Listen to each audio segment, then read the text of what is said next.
कि ये चार बातें बड़े ही भाग्यशाली को प्राप्त होती हैं।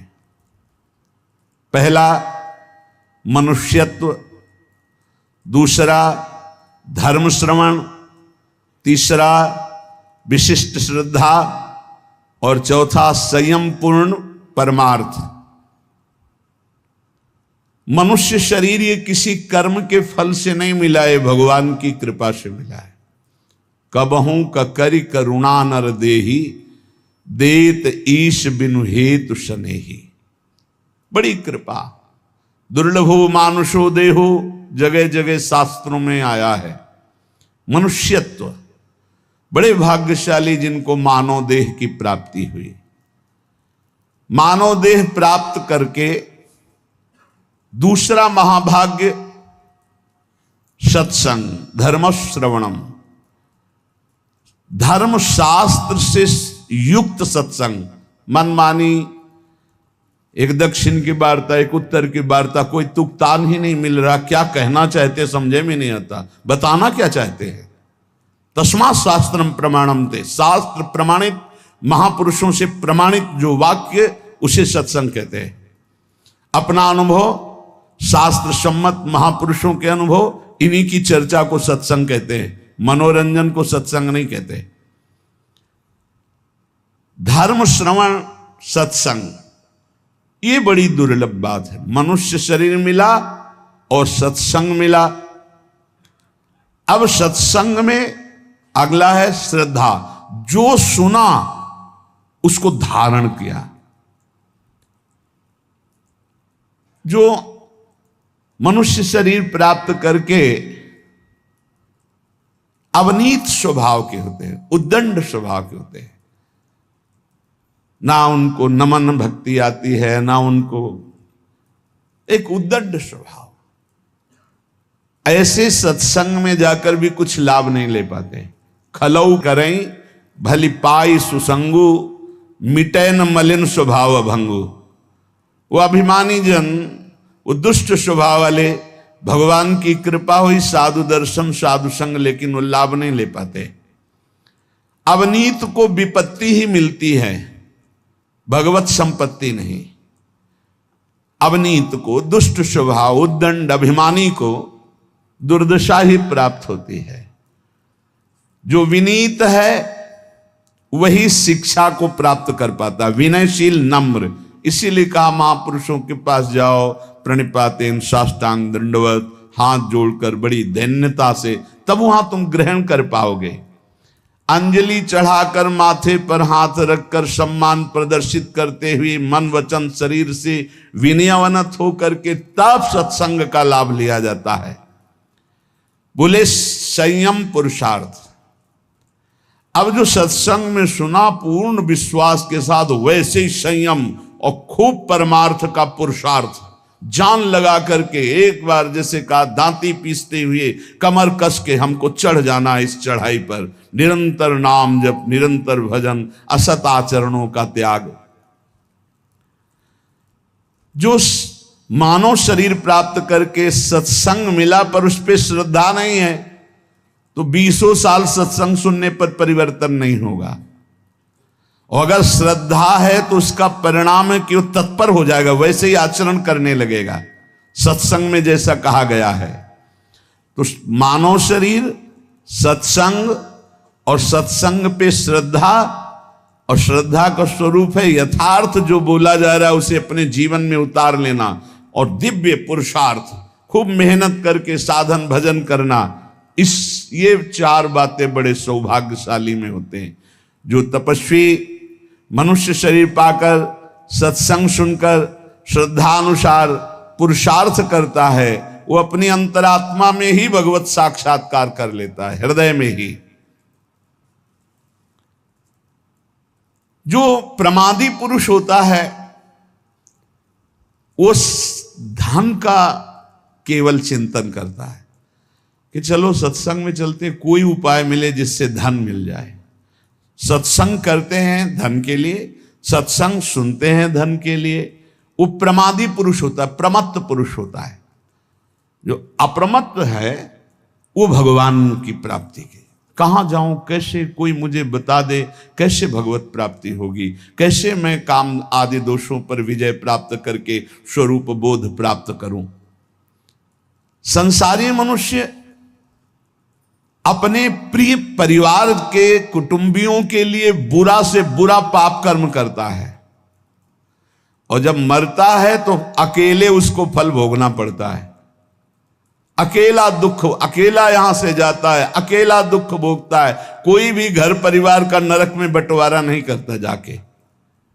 इसलिए कुटुंब के मोह में फंसकर पाप कर्म ना किया जाए। जो संयम नियम पूर्वक जीवन व्यतीत करता है वही इन भोगों से बच पाता है। नहीं तो एक काम भोग इतना लुभावना है कि बड़े बड़े संयमी पुरुषों का मन आकृष्ट हो जाता है और भ्रष्ट हो जाते हैं। साधक हर समय अंतःकरण की शोध करता रहे कि कहीं काम ने दबाव तो नहीं कर दिया, कहीं क्रोध तो हमारे अंतःकरण पर प्रभाव नहीं कर रहा, कहीं अहंकार तो नहीं छा रहा है। अगर ऐसा है तो संपूर्ण माया अपना प्रभाव दिखा देगी। काम क्रोध अहंकार हृदय में है तो सावधान।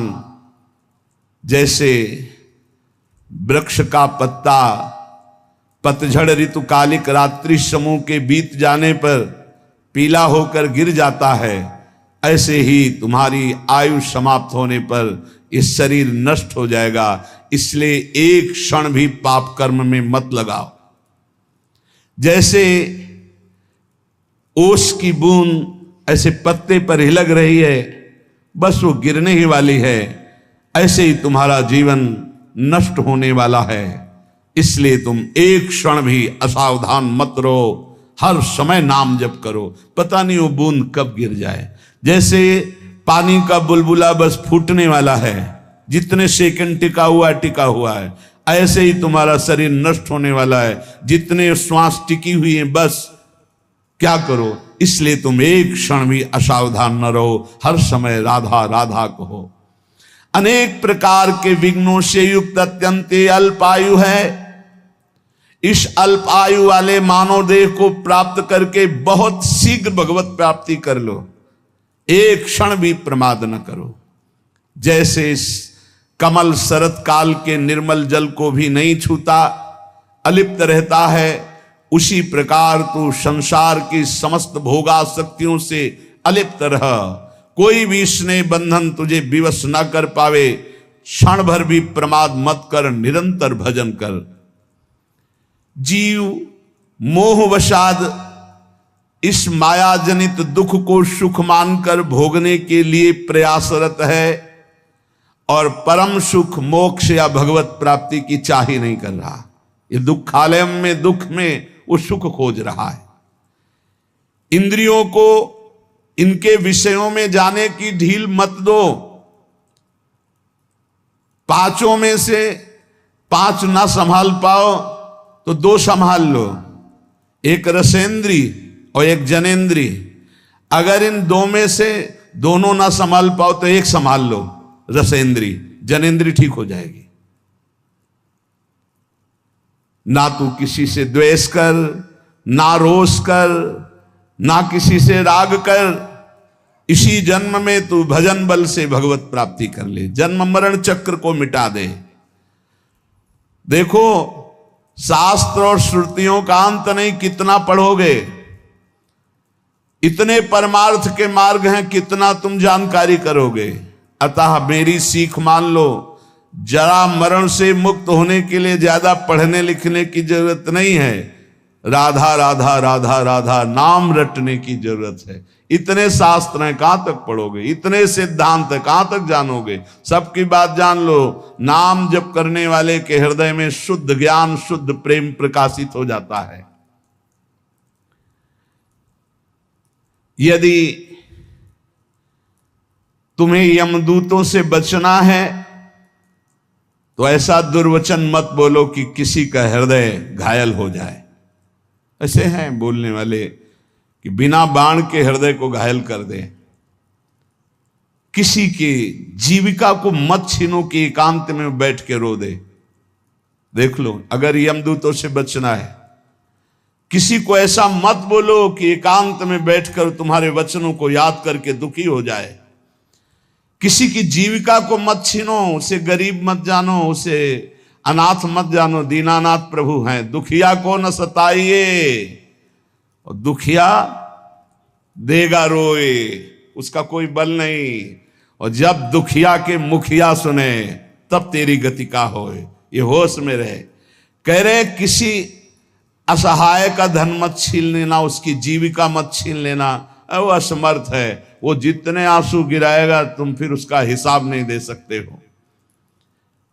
इसलिए धर्म से रहो। धर्म का स्वरूप है शास्त्र के अनुसार जीवन, दूसरों को सुख पहुंचाना। अधिक क्या कहूं, जो अपने से प्रतिकूलता का व्यवहार करे उसके साथ कभी प्रतिकूल व्यवहार मत करो। जो अपनी शारीरिक चेष्टाएं हैं उज्जवल हो, न्याय युक्त हो, धर्म युक्त हो, कभी यमराज के दूत तुम्हें छुएंगे भी नहीं। अरे साधक, ये रसेंद्री को सुधार लो। अलग अलग महापुरुष कहे ये स्वादिष्ट भोजन नहीं, ये पूरा जीवन बर्बाद करने वाली वस्तु है। खाते खाते मर गए, कभी तृप्ति नहीं, कभी तृप्ति नहीं। हे दुष्ट, गजब हो गया। भोगते भोगते मर गए। कभी ये नहीं कहती कि बस आज क्या ये हाथ ऐसा ऐसा ऐसा बना ले, ये वो। खाते खाते पूरा जीवन व्यतीत हो गया। हाँ, खाओ, पचाओ, बस सोचो जरा, कभी उबो यार। खाते खाते उबो, कभी भोगते भोगते उबो। बहुत बहुत विचित्र है, बहुत विचित्र है। रसेंद्री इसीलिए बार बार महापुरुष कह रहे स्वादिष्ट भोजन से बचो, ये जीवन का नाश करने वाला है। ये कोई सौभाग्य नहीं कि हमें मनमानी बहुत सुंदर भोजन मिल रहा है। देखो, स्वाद के चक्कर में ही मछली फंस जाती है। वो कांटे में होता है चारा, चारे के लोभ से ऐसे उसको कांटा नहीं दिखाई देता, चारा दिखाई देता है। ऐसे ही साधक, स्वादिष्ट भोजन के अंदर एक कांटा है, आसक्ति भोगों की, जो जनेंद्री को प्रबल करके वासना में लगा देगी। और सुनो, किसी के रूप में मत फंस जाना। पांच भौतिक ये रूप अगर नेत्रों को प्रिय लगने लगे तो प्रियालाल के रूप देखने का अधिकार खो दोगे। अरे जीव, तू एकमात्र भगवत प्राप्ति के लिए मानव देह में आए। इसलिए रसेंद्री, जनेंद्री, घ्राणेंद्री, श्रवणेंद्री, त्वगेंद्री सबको संभालो और प्रभु के चरणों में लग जाओ।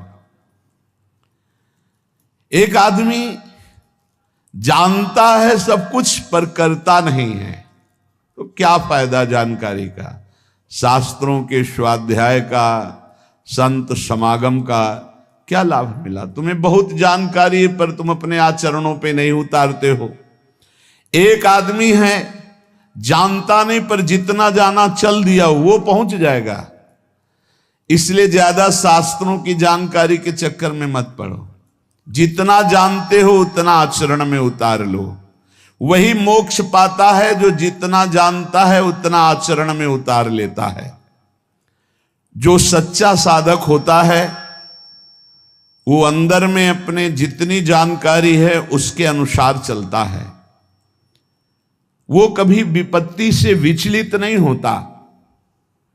जीवन का सार यही है उपासक, भयानक से भयानक परिस्थिति आने पर भी प्रभु का चिंतन न छूटने पावे, धैर्य न छूटने पावे, किसी और का सहारा न ले लेना।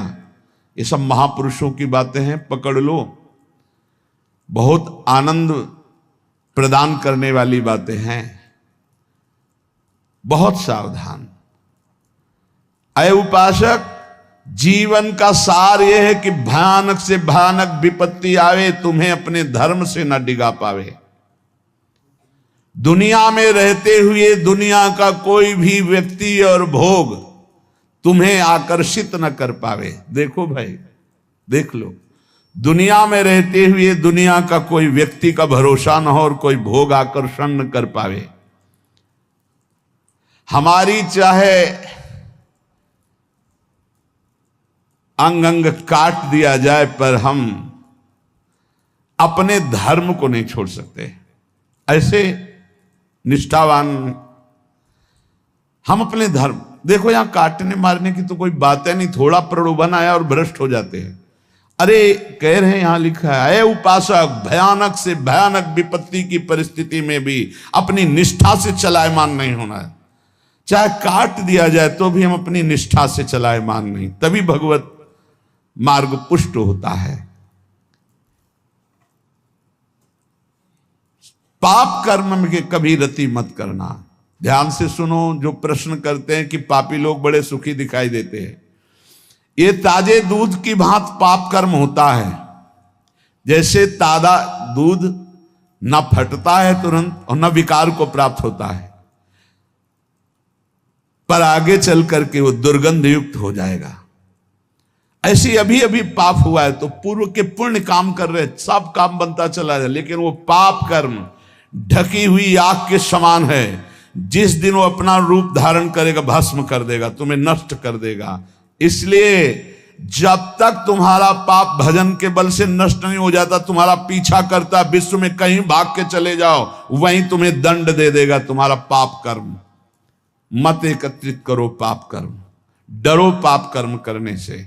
वो सुरक्षित तब तक पीछा करेगा जब तक तुम्हारा नाश नहीं कर देगा।